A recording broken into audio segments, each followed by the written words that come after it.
Hey, good morning, YouTube. So we're going to be out here in the garage today again, and I apologize for that. I went out last weekend to make a video for you guys because we've had a few questions about the clutch kit and the tires I'm running. So I'm going to make a video of that and kind of go over what you've asked, and we'll see if we can answer it. Decided to stay in today because it's kind of cold and cruddy outside and trying to get over head cold. So anyway, let's go over here and get going here. So first thing we're going to go over is the tires. We had the question of can I do a review on the ITP Mud Lights? Yeah, we can. So this is what I'm running. This is what I think of them. You can see these are Mud Light XTR. Now I'm running a 27 11 14 on the back, and I'm running a 27 9 14 on the front. Okay, these are a radial tire, guys, and I've had these on this machine now for right at 2 years. Lug depth, now like I said, these are 2 years old and they've wore really well, and they're just a little over an inch in lug depth. You got really good clean out. You know, every other lug you've got these little paddles that alternate sides. These clean out really well. You know, I've been really impressed with it. Now, I don't do a lot of trail riding like a lot of you guys do. Mainly what I'm riding in, I'm riding, you know, out in pastures, you know, out at my brother's place, my in-laws' place, you know, which is just farm ground. What I have found out is these tires are on the aggressive side, so they will chew up some things, you know, especially when you're in the corners. They'll dig, that's for sure. I don't know, I mean, I can't tell you for sure, but I wouldn't advise these if you were going to be solely on a hard pack all the time. It's not going to work for you. But for what I do, you know, I'm between some gravel roads, a little bit of mud, you know, out in the pastures, things like that. They work great. I love them. Are they too aggressive? Sometimes. You know, I don't think my mother-in-law really appreciates it when I go through her yard. But hey, she still loves me. But if you were going to be riding in your yard a lot, I think I'd watch it. If I were going to be riding in the mud, like really thick mud all the time, I'd probably buy something more aggressive, because these aren't like an Outlaw or a Silverback or anything like that. You know, those guys, they're running probably about a ½ inch to an inch more lug height than what these are.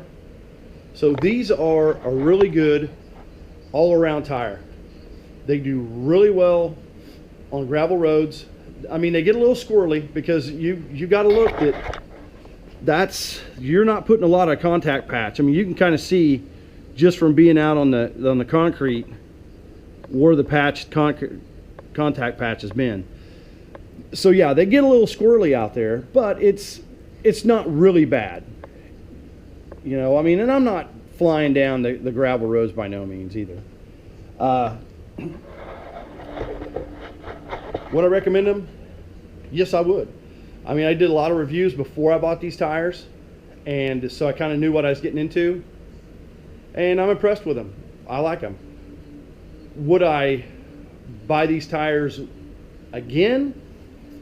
I think I might try something different next time, just for the fact that when I bought these, I really had high intentions of being out in the mud all the time and, you know, just flinging it all over the place, and that really hadn't worked out. You know, we don't have any public trails around here like a lot of you guys have seen you do, and I'm like really jealous. Kansas just doesn't have that. So we're always looking for private land, people we know to go out. And when you do that, you really don't want to go tearing up their place. So if we can, if I can find a place, yeah, I'll get in the mud. And they do really well. Most of the times I've found out when I'm in the mud, I can stay in two-wheel drive and get through it. I've only got stuck once with these tires, and that was because I was really trying. And, like anything else, you can only go until you set it down on the frame. And once it's on the frame, you're done. And, and that's what it did. So that's what it is. So I hope that answered your questions.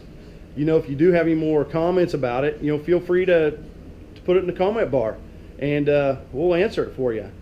Until then, drive hard, man.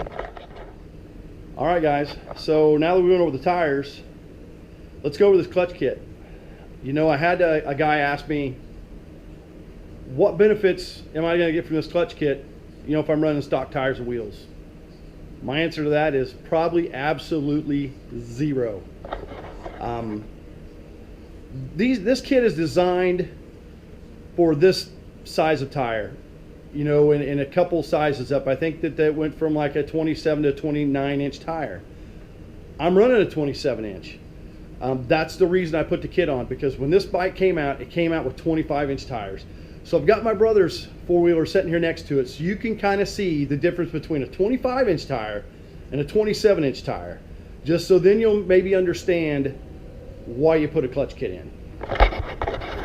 So as you can see, this is a 27 inch tire on a 14 inch rim. Okay, that is a 25 inch tire on a 12 inch rim.